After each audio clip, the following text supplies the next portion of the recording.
అందరికీ నమస్కారం. జ్యోతిష శాస్త్ర పండితులు, వాస్తు శిక్షణ నిపుణులు, లలితాదేవి ఉపాసకులు బ్రహ్మశ్రీ నానాజీ పట్నాయక్ గారు ప్రస్తుతం మనతో పాటు ఉన్నారు.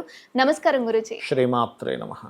గురూజీ, ఈసారి శని, శుక్రుడు, అదేవిధంగా రవి, కుజుడు వీళ్ళిద్దరి కాంబినేషన్స్ కి సంబంధించి 12 రాశులలో సింహరాశి వారికి ఏ విధంగా ఉండబోతుంది గురూజీ? ఇక్కడ ఏంటంటే అమ్మా, శుక్రుడు రవి కలిసి మిథునంలో ఉన్నారు. అది శుభకత్తిలో పడింది, అంటే గురు బుధుల మధ్యన ఉంది. ఇక్కడేమో రాహు శనికుజుల మధ్యన ఉన్నాడు. దీనివల్ల సింహం వారికి జాగ్రత్తలు ఏం తీసుకోవాలి మొట్టమొదటిగా, ఎందుకంటే పాపగ్రహాలని ఒకవైపు, శుభగ్రహాలను ఒకవైపు వచ్చున్నాయి. ఇది చూసుకున్నట్లయితే మనకి వాతావరణం కూడా చూపిస్తుంది, అట్లాంటి వాతావరణమే చూపిస్తూ ఉంటుంది. అయితే ఇక్కడ ఏంటంటే ఫస్ట్ ఆఫ్ ఆల్ సింహం వారు కి సప్తమ స్థానంలో ఉండే శని వక్రించినందుకు పార్ట్నర్స్ మార్పులు, కొంచెం లోన్స్ లభించడం కూడా ఇస్తుంది. ఇక్కడ లోన్స్ లభించడం ఇస్తుంది, పార్ట్నర్స్లో మార్పులను ఇస్తుంది. మార్పులు అంటే ఒక లైఫ్ పార్ట్నర్ మారడం కావచ్చు, బిజినెస్ పార్ట్నర్ మారడం కావచ్చు, ఇట్లాంటివి ఇస్తూ ఉంటుంది. అలాగే కొద్దిగా మనకి 4వ స్థానాధిపతి మీద శని దృష్టి ఉన్నందుకు కొంచెం వాహనం మీద వెళ్ళేటప్పుడు మాత్రం 4 అంటే మనకి ప్రాపర్టీస్, వాహనాలు వీటిని చెప్తూ ఉంటాడు. కుజుడు దృష్టి ఉన్నందుకు కాస్త వాహనం మీద వెళ్ళేటప్పుడు జాగ్రత్తగా ఉండాలి. ఎందుకు? అష్టమ రాహు కూడా ఉన్నందుకు. అష్టమ స్థానం ఈజ్ కొంచెం ఇబ్బంది పెట్టేటువంటి స్థానం, సడన్ ఇన్సిడెంట్స్ చెప్తూ ఉంటారు. దానికి ఈ కాంబినేషన్ ఉన్నందుకు ఏమీ లేదు, కొంచెం రోడ్లు దాటుతున్నాము, ఫోన్లు మాట్లాడుకుంటూ ఎటో చూసుకుంటూ దాటకుండా జాగ్రత్త, అలర్ట్గా వాహనం నడిపిస్తున్నాము, ఫోన్లు మాట్లాడుతున్నా అట్లాంటివి కాకుండా జాగ్రత్తగా నడిపితే అయిపోయింది. శుభ వాహనాల వల్ల ఏదైనా ప్రమాదం జరిగే వస్తుంది కాబట్టి జాగ్రత్తగా ఉండాలి. మరి ఇదే సింహలగ్నం వారికి మంచి ఏమి జరగనుంది అంటే, ఒకటి, ఈ గురువు దృష్టి వల్ల ఏదైనా ప్రమాదం దగ్గర దాకా వచ్చి మిస్ అయ్యేలా చేస్తుంది గురువు. అదే గురువు దృష్టి 4వ మీద లేదనుకోండి, డైరెక్ట్ యాక్సిడెంట్ అవ్వడమో ఏదో గుద్దడమో జరుగుతూ ఉంటుంది. గురువు దృష్టి ఉంది కాబట్టి మంచి. అదేవిధంగా కొంచెం 2లో కేతు ఉన్నందుకు ఏదైనా ఒక మనీ ట్రాన్సాక్షన్ జరిగేటప్పుడు గణపతిని తలుచుకొని చేసుకుంటే మంచిది. బిజినెస్లో విజయం లభిస్తుంది.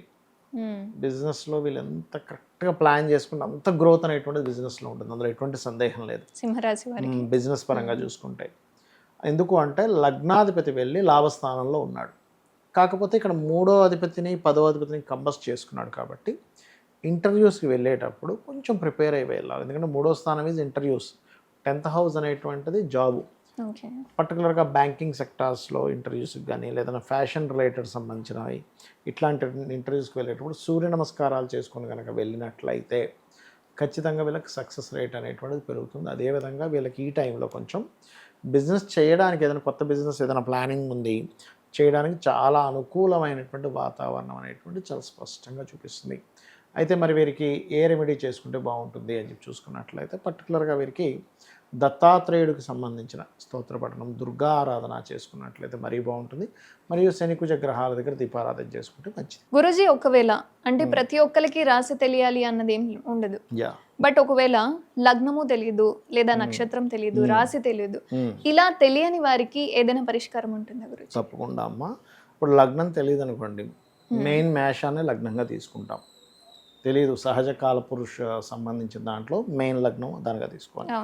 వీళ్ళు ఎటువంటి జాగ్రత్తల్లో ఉండాలి అని చెప్పి తీసుకున్నట్లయితే, పర్టికులర్గా వీళ్ళు శనికుజులు ఎప్పుడైనా వక్రించిన శనికుజుడిని చూసేటప్పుడు సర్వసాధారణంగా ఏమవుతుంటుందంటే, దేశవ్యాప్తంగా కానీ రాష్ట్రాల వ్యాప్తంగా, ప్రపంచవ్యాప్తంగా జరిగేది ఏంటంటే, ప్రకృతిలో ఇన్బ్యాలెన్స్ అవుతుంది, బ్యాలెన్స్డ్గా ఉండదు ప్రకృతి. అందుకే చూడండి, అప్పుడే ఎండ విపరీతంగా కనిపిస్తుంది వర్షాకాలంలో, మళ్ళీ అక్కడే వర్షం పడినట్టు అనిపిస్తుంది. ఎవరో వర్షం పడుతుంది అనేసి నెక్స్ట్ డే విపరీతమైన ఎండాకాలంలో ఎండ, అంటే ఏంటి? ప్రకృతి ఇన్బ్యాలెన్స్ అయింది. మీకు వర్షాకాలం వచ్చినా కూడా ఇంకా ఎందుకు ఎండలు వస్తున్నాయి కనిపిస్తున్నాయి మనకి అంటే, మేషంలో కుజుడు ఉన్నందుకు, అగ్నితత్వ గ్రహం అక్కడ ఉన్నందుకు. అదేమవుతుంది, ప్రకృతి అంటే మనం కూడా, మనుషులం కూడా ప్రకృతిలో భాగం కాబట్టి మనకు కూడా కొంత ఇన్బ్యాలెన్స్ అనేది ఇస్తుంటుంది. కొంతమందికి బాగా హీట్ అవ్వడం కానీ, కోల్డ్ అవ్వడం కానీ, తిన్నది కొంచెం ఏదో అజీర్ణం చేయడం కానీ ఇట్లాంటివి ఇస్తూ ఉంటుంది. అందుకని ఏంటంటే, తీసుకున్న ఫుడ్ విషయంలో అందరూ జాగ్రత్త తీసుకోవాలి. ఇక్కడ ఏదైనా గొడవలు జరుగుతాయి, ఇలాంటి ప్రభావం ఉంది అనుకునే ప్రదేశాల్లో జాగ్రత్తగా ఉండాలి, దూరంగా ఉండడం. ముఖ్యంగా ఈ కుజుడి మీద శని దృష్టి ఉన్నందుకు ప్రధానంగా పోలీసులు, సెక్యూరిటీ సర్వీసెస్, ఈ సెక్యూరిటీ అంటే బయట కనబడే సెక్యూరిటీ కాదు, సాఫ్ట్వేర్లో సెక్యూరిటీ ఇవి ఉంటాయి, అటువంటివి చేసేవారు కొంత జాగ్రత్త వహిస్తూ ఉండాలి. అయితే ఇక్కడ బిజినెస్ పీపుల్కి చాలా బాగుంటుంది, and teaching trainings and accounting రంగాల్లో ఉండేటువంటి వారికి అనుకూలమైనటువంటి వాతావరణం కనిపిస్తుంది, అందులో ఎటువంటి డౌట్ లేదు. అయితే ఇప్పుడు మరి మీరు ఇందాక అన్నట్టుగా నక్షత్రము రాశి ఏమీ తెలియదు కానీ ఇబ్బంది కలగకూడదు అనేటువంటి ఒక భావన ఉంటుంది. అందుకని వీళ్ళు చేయవలసింది ఏంటంటే, ఎవరైనా సరే మాకు ఏమీ తెలియదు కానీ నాకు ఇబ్బంది కలగకుండా ఉండాలి అనుకుంటే కనుక నవగ్రహాలలో రాహుకేతువులు గుర్తుపెట్టుకోండి, రాహుకేతువులు అందరికీ గుర్తుంటాయి. అదేవిధంగా శని కుజులు, ఈ 4 గ్రహాల దగ్గర దీపారాధన చేసి ఒక 9 ప్రదక్షిణాలు చేసుకొని అదే ఆలయంలో ఉన్న స్వామి వారికి అమ్మవారికి ఎవరికో ఒకరికి వెళ్ళకు 3 ప్రదక్షిణాలు చేసుకొని ఒక 10 నిమిషాలు అలాగా కూర్చొని మెడిటేషన్లో మీరు ఏ ఆలయానికి అయితే వెళ్తారో అక్కడికి వెళ్ళి ఓం కాలభైరవాయ నమః, ఎందుకంటే కాలంలో ఉండేటువంటి ప్లాంటరీ కాంబినేషన్స్ ఏవైతే ఉన్నాయో వీళ్ళ మీద ఇబ్బంది కలగకూడదు కాబట్టి ఓం కాలభైరవాయ నమః లేదా ఓం హరిమర్కటాయ నమః, ఈ 2 నామాల్లో ఏదైనా ఒకటి చేసుకోవచ్చు. ఈ 2 చేసుకుంటూ మీకు దగ్గరలో గోశాల ఉందనుకోండి, గోవులకు వెళ్ళి చక్కగా గ్రాసము గడ్డి ఉంటుంది, గడ్డి, బెల్లము, క్యారెట్స్, బెల్లము 4 ఉండలుగా చేసి చిన్న చిన్న ఉండలుగా గోవుకు తినిపించండి. అప్పుడు ఏమవుతుందంటే వీళ్ళ జన్మజాతకాల్లో జాతకం తెలియదు కానీ జాతకం ఉంటుంది వాళ్ళకి.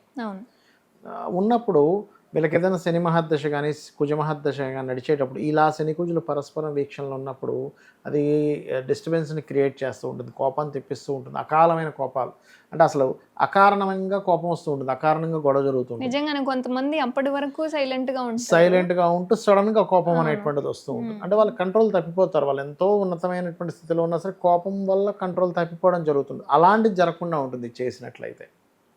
సో ఈ మంత్రము, ఈ దానము, ఈ గోసేవ చేస్తూ ఉన్నట్లయితే వీళ్ళకి ఎటువంటి ఇబ్బంది కలగకుండా చూసుకుంటుంది. అలా కాదండి నేను చాలా పెద్ద పెద్ద వర్క్స్ చేస్తానంటారు కొంతమంది, చాలా పెద్ద పెద్దవి డీల్స్ చేస్తుంటాను కానీ నాకు ఎక్కడేమవుద్దో భయం అవుతుంది అన్నప్పుడు బాగా డబ్బులు ఉంటే కనుక వాళ్ళు చండీ హోమం చేయించుకోండి.